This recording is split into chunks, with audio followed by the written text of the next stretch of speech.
welcome back to Dracon's Plays, Dark Souls Remastered. Alright, so we're going to continue rocking the Silver Knight cosplay, and we're going to head down into the Tomb of the Giants. Well, the bottom half of the Tomb of the Giants. Because the top half is completely cleaned out. Now, this next section, we run into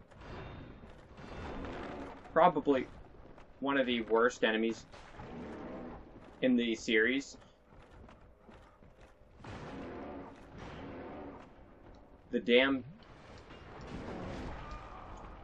skeleton dog.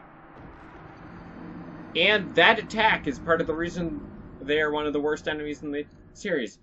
Along with their, like, one frame wind-up on, that lunge.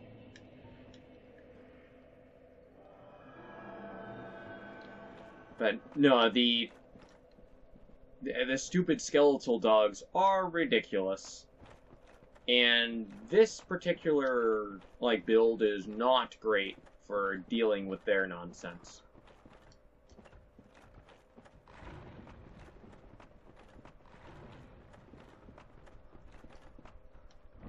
Alright.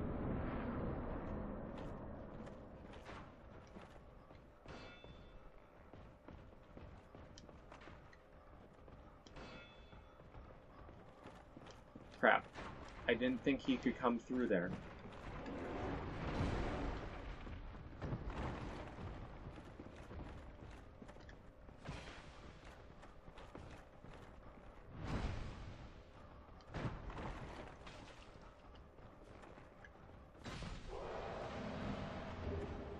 Ah, no lucky drop.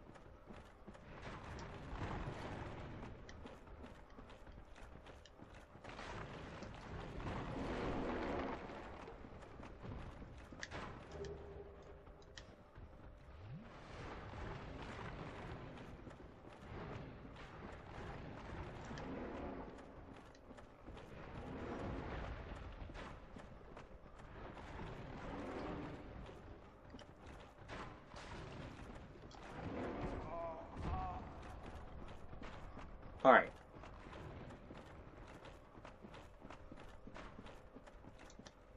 So there's going to be a whole lot of just, like, general suicide runs in here. Effigy shield.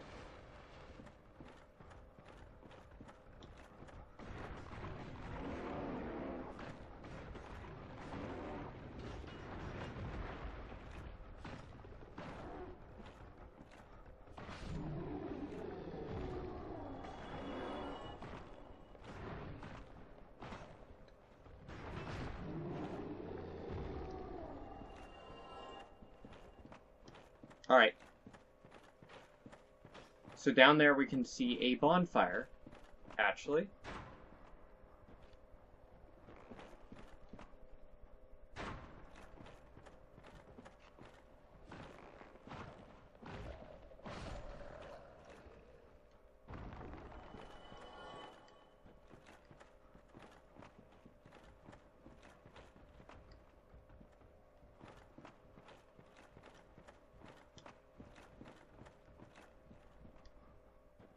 So I cannot remember where that is. So there's the spot with the covetous silver serpent ring, and I cannot remember how to get to it. Alright, so that leads to that.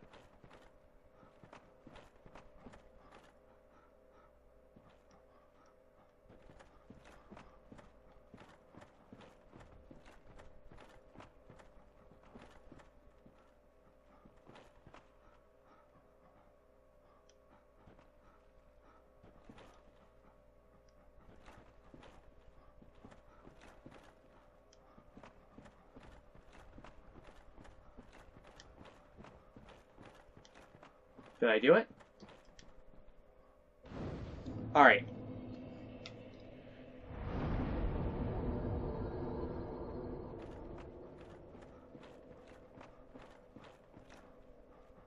Alright, there it is.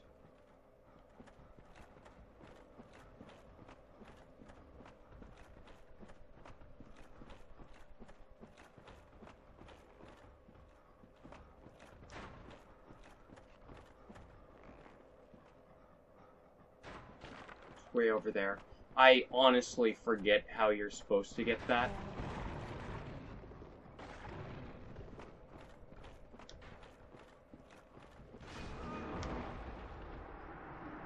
Thanks for clipping through the stupid...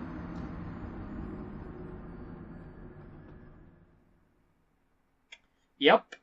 Welcome to the Tomb of the Giants, Part 2. It sucks in here. Like, the Tomb of the Giants is just kind of rough. The skeleton dogs are a bit overmuch.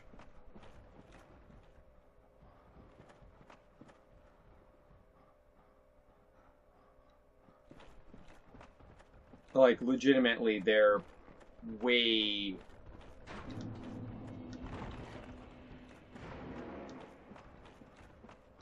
overtuned. Is it over here? Yes.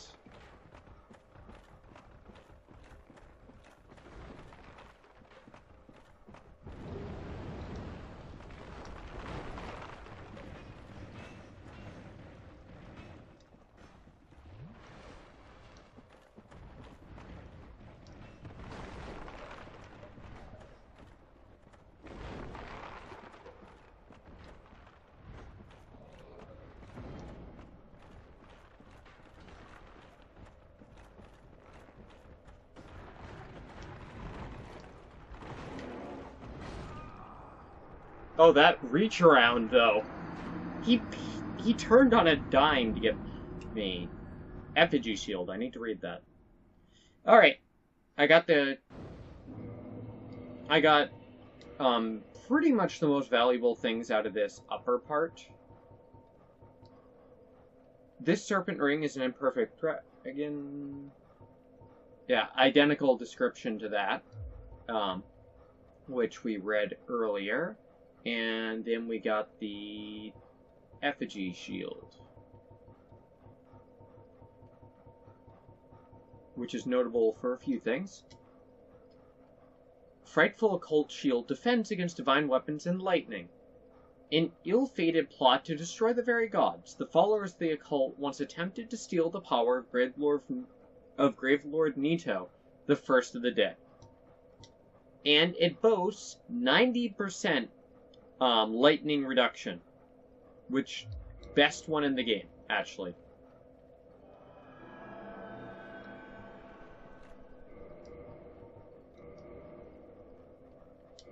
Alright.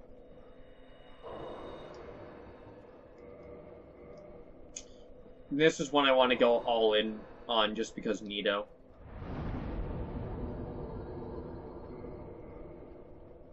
But, alright. So, let's see. We don't actually have a ton of things left in this area. Most of what we actually have left is actually out of the dark section. We only have a little bit more in the dark. And I should be able to do the rest of the dark area without fighting any enemies. Which is good, because those bone dogs are ludicrous. Alright, I really want to get to the next part without dying, so that way I don't waste any humanity. Because, I mean, I could farm it if I needed to. But I would rather not. White Titanite chunk.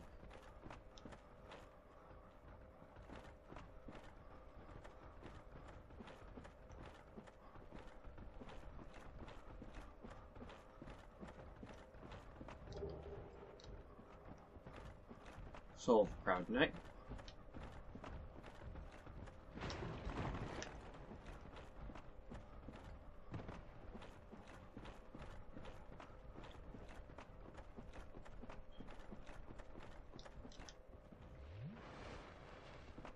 So here we get a view of Ash Lake. It's not the same stretch of Ash Lake that we're able to explore. And in fact, like I talked about in the map viewer, technically this is an impossible view. Now, our good friend Paladin Leroy is back. But as a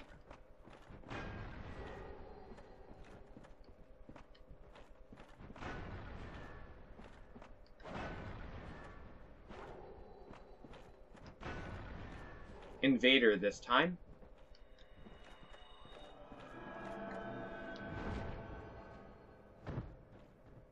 There you go.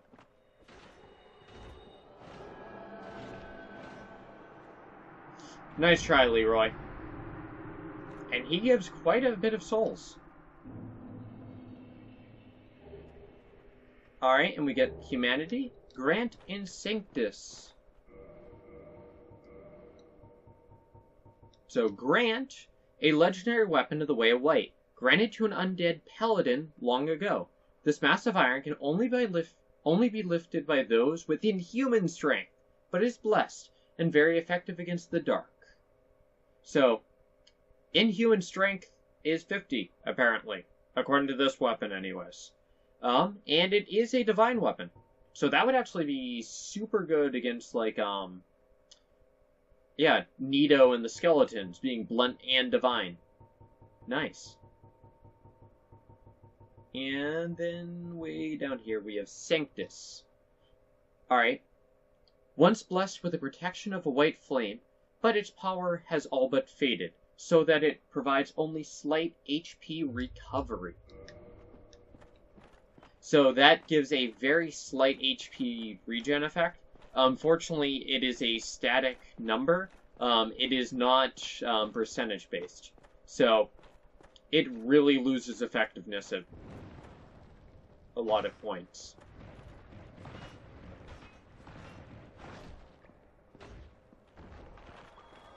Alright. So that takes care of the dark section of Tomb of the Giants. Weird. Now on to the light part.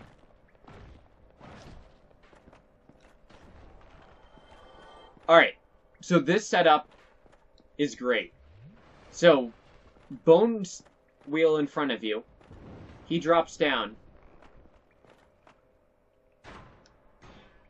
And naturally, without thinking about it, you want to charge that archer. And around the corner,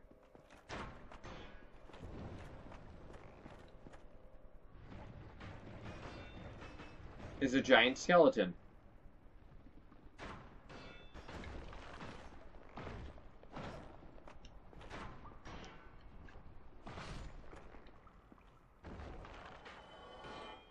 So the idea is that you charge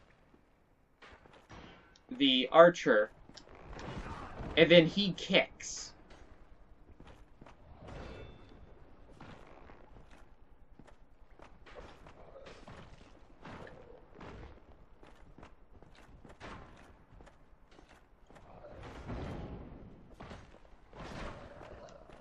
Yeah, very likely kicking you off the cliff. Now, part of the genius of that is he does not have any special scripting. Your natural tendency is to go forward shield raised because archer.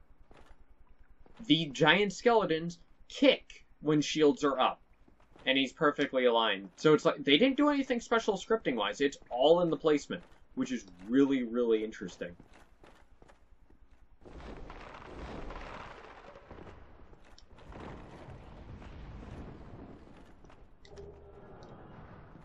Alright, so over here, we got pinwheels.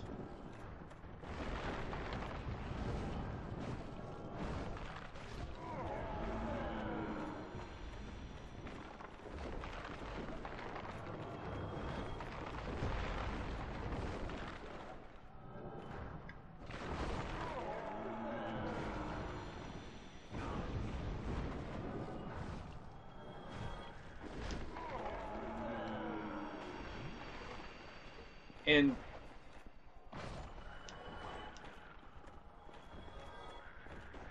whole bunch of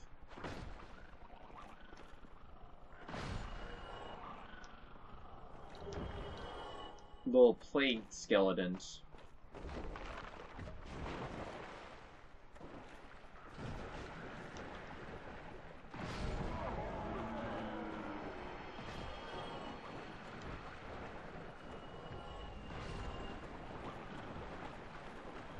The problem with these... So these little plague skeletons are infinitely spawning, and there are a lot of them, and they inflict plague, obviously, which is a serious problem.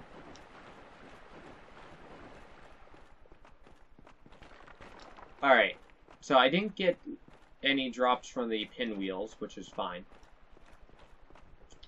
We have a little bit more in here, and then we can challenge Nito. So this is the White Titanite slab location. I believe that's the only guaranteed one in the game. I think you might be able to get some from Crystal Lizard drops, if you're lucky. And this is another Soul of a Hero, I do believe. Yes.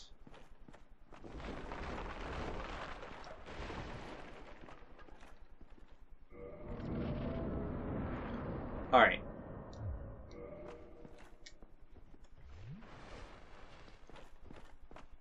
Now, here we go. Nito time. Whew.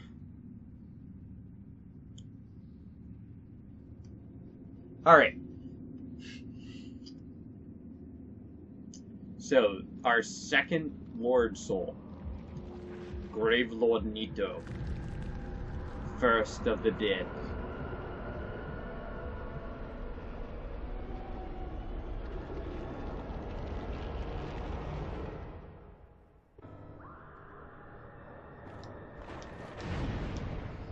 I hate that.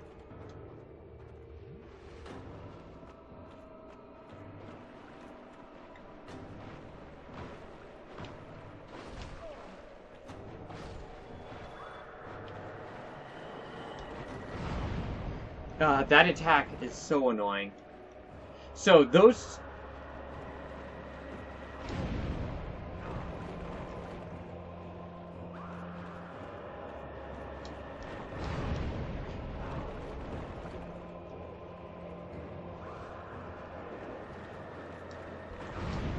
I am not doing great.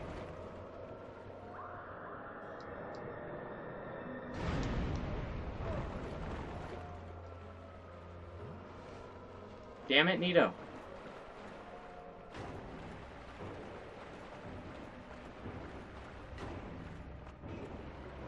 Oh, that grab looks awesome.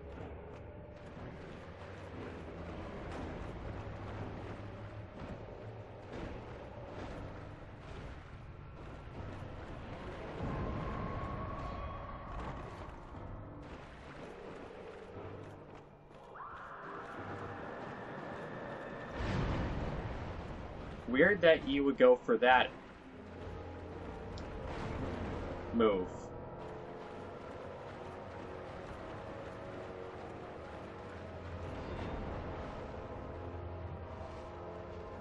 So Nito has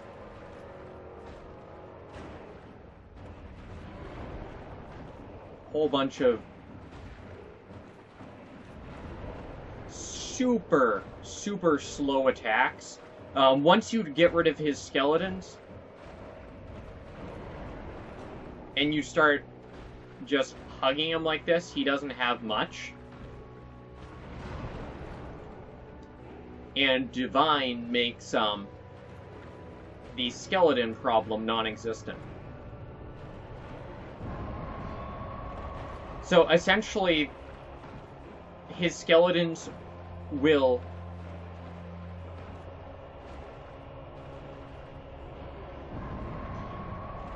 continuously respawn unless you have a divine weapon.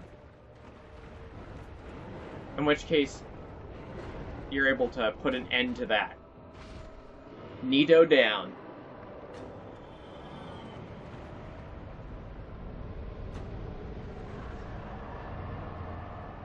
He looks really cool in the remaster. Defeat Gravelord Nito. Humanity. So in this back corner are 3 giant skeletons. If you go back here, like too far this way, or the other way, you will aggro them, and that does not lead to good things. So it's best to stay in that front area, let him come to you. Alright. So I need to get up to 20 intelligence, I do believe. That's 18. So that's most of the way there. I would need 64k, I would guess, to actually finish that off. That's 20 right there. 28. Well, actually, 20, 40, 48. I think I have enough. That would be awesome, because that means I could just start dumping more into, like, vitality or endurance or any of my other stats. Honestly, I'm getting what I find endurance-wise. 20 is pretty decent. 20 vit isn't a lot, though. Alright, so 55, 58, 61, 64. And then I still have some more souls left if I don't have enough. Almost exact! I was spot on with that 64 guess. Nice. Alright, so now I can just start dumping into Vid and Endurance. That is awesome. Level 75. I've actually done pretty well given the amount of souls I've wasted things on over the course of this LP. Anyways.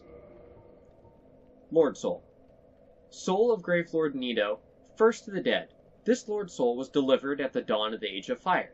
Gravelord Nito administers the death of all manner of beings.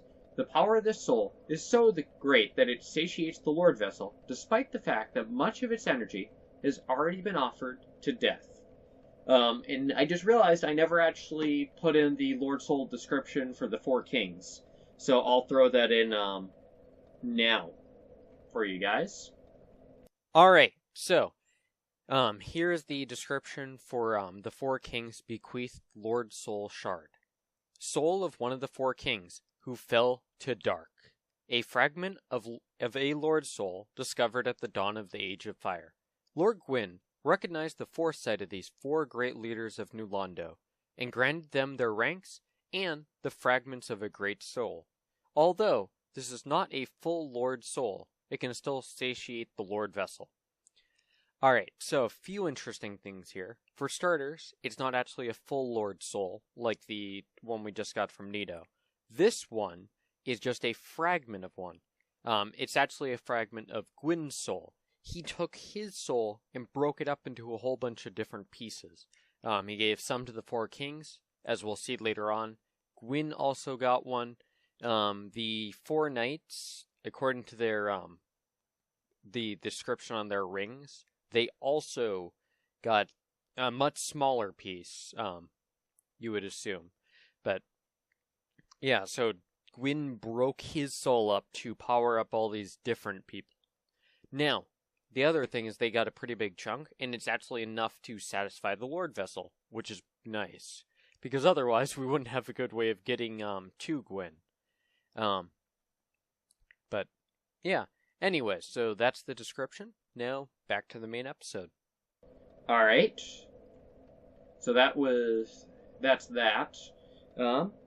Now, with that, let's return to the Undead Parish, where we should have a new NPC, and then we can return to Firelink, because there should be another NPC there, too.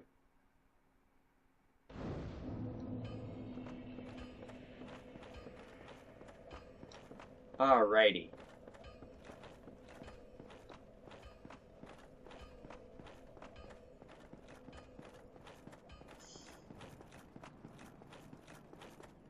So, I do not want anything following me in there, so I'm gonna clear these guys out.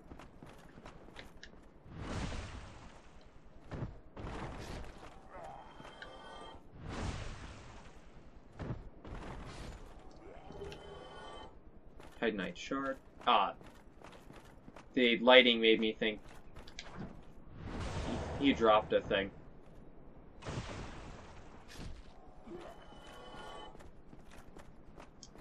Alrighty, so we should have an NPC. Yes. Hello. I will never forget what you did. I am deeply indebted, for it was not within my power to save Vince or Nico. I cannot thank you enough. In case you have not heard, I am Rhea of Thorland. I only wish there was some way I could help you. But I am inexperienced and I only know the art of miracles. If that could be of any help, speak to me again. Miracles, you say? Would a miracle be of any help to you? Perhaps. I would be most pleased if that was so. May we discuss miracles then? Alright, so you're able to enter the Way of White. Vince and Nico were fooled by a lout named Patches and turned into hollows. My prayers did them no good. It is my ignorance, my frailty that has sealed their fates. Perhaps Petrus realized my weakness all along, and thus made the decision to abandon me. I can hardly blame him now. Vince and Nico were fooled. And thus I can... So, very interesting dialogue there. Now, she has Heal, Great Heal Excerpt. Both of these are basic ones. Homeward, good spell. Force, Great Heal. Great Heal is a long tail, only heard by a select few. No caster will be disappointed by its bountiful life that it yields. Wrath of the Gods. Wrath of the Gods was an epic tale that tattered over time and devolved into the modern Force. This primal form of Force emits a shockwave that also inflicts damage. Seek Guidance, which we already have. Magic Barrier. This coating greatly boosts magic defense, assisting warriors who must face the magic which Bishop Havel countered so proficiently. It's a little bit there. And Force. Yeah, we already have Force. Okay. So... Then be safe. Farewell, Varianox. Fear the dark, I believe. Or something to that effect.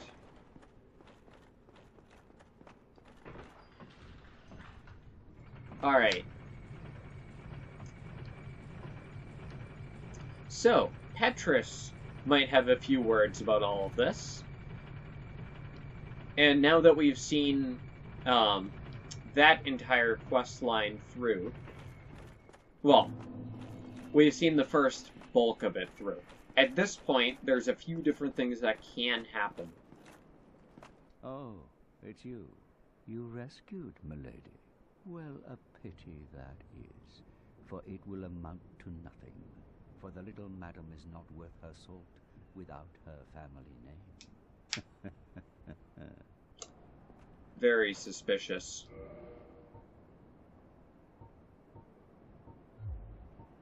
Come again.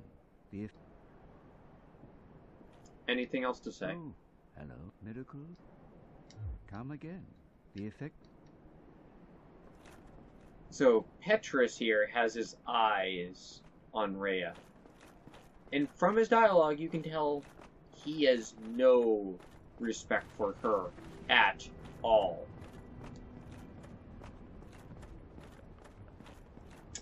And then, over here, we got Patches. Oh, we meet again. How many of you are there? You've come at the perfect time. I'm done with the looting. I'm a humble merchant now, and wondrous treasures have I, at a special price for you. There you are. Have a nice look at them. Oh, relax. No more funny business out of me, my friend. Ironically, that is correct. Prostration. How appropriate. Here, have you met that backwoods Shiva? I have. Believe me on this one, bruv. The man is trouble. Is I he? can see it in his eyes. I just can. Hmm. No doubt about it. Watch him. Interesting. Have you met that sunbathing Solaire? Believe me on this one, bruv. He's a complete idiot. But he happens to be an awfully strong idiot. So just nod your head and keep him on your side. So, interestingly enough, Patches has a really good read on all the Have NPCs. you met Petrus? That self-proclaimed cleric? Believe me on this one, bruv. The man is scum. Don't you be fooled by his claims to do good. They're all the same, those rotten clerics. It would be interesting to find out what is the deal with Patches and clerics. What happened that made him hate them so? Oi, have you met Lautrec the Embraced? Believe I've me on this killed one, him. bruv. He's completely mad. He wouldn't think twice about cutting somebody down. No. So watch out for him. Especially if you've humanity to spare. I'm done with the looting and... Alright, what do you got? Eyes of Death, Divine Blessing, Prism Stones! Warm pebble emitting a beautiful phasing aura of 7 colors with a very rare 8th. The rainbow stone does nothing special, but can serve as a path marker and can be dropped off a cliff to judge height by the sound of its descent. If a loud noise is heard upon its landing, then a fall off that ledge is surely lethal. Then he sells humanity and twin humanity, which is nice, although very expensive, unfortunately. Let's pick up 500, or yeah, let's pick up 50 prism stones. Alright, then he sells a couple of cleric spells. He sells the Crescent Axe, one of the blessed weapons of the Way of White. The Crescent Axe is bequeathed to cleric warriors who have proven their faith, and it does indeed have divine.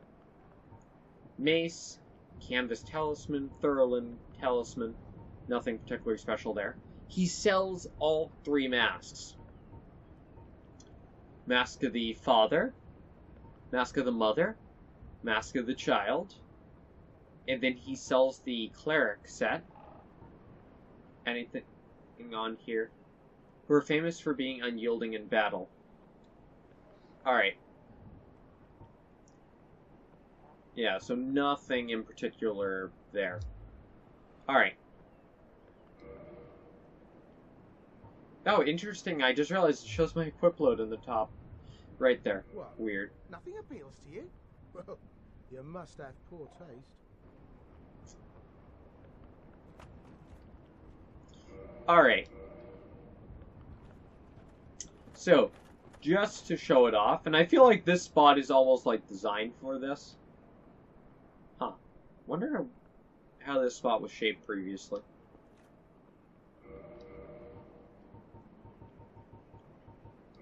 That's not what I want.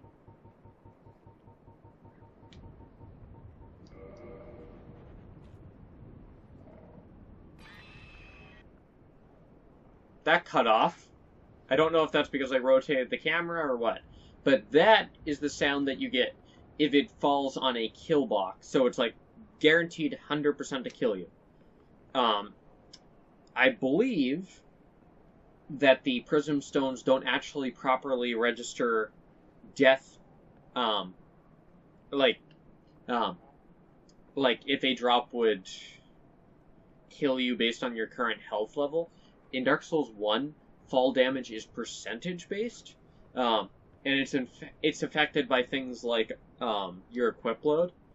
So, yeah, there's like very, very clear 100% like kill, like that pit there falls, but then like everything else technically it's like no 99% of your max HP. Problem is, if you've taken 2% damage, for instance, you're dead.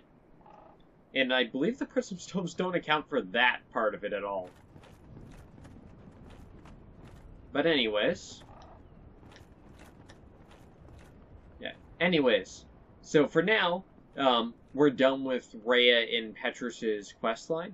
We will be doing a little bit more with that later on. And then next time, we're gonna go in pursuit of the next Lord Soul. So anyways, gonna wrap this one up here, and I'll see all of you guys next time. Bye!